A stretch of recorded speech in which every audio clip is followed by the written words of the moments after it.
are you? Hope you're doing well, guys. So recently Bitcoin pumped for a short time, but after short pump again the price is decreasing, guys. And I already gave a signal about Bitcoin that it's going to do a short pump, buy and long, guys. So if you want to join my Telegram group, guys, for signals, join now. The link is available in video description and get unlimited signal every day, guys. BTC, guys, you can see after testing 17,197, the price falls again to 16,942, and guys, again possibilities that it will again falls to 16,500.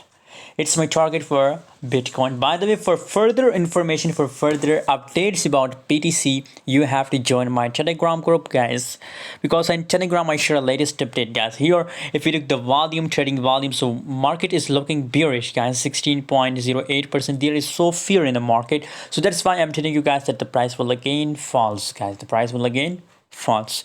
So I recommend for all of you that do short Bitcoin, guys. By the way, do your own research before buying any coin, but it's my personal recommendation for all of you. Thanks for watching. See you in next video.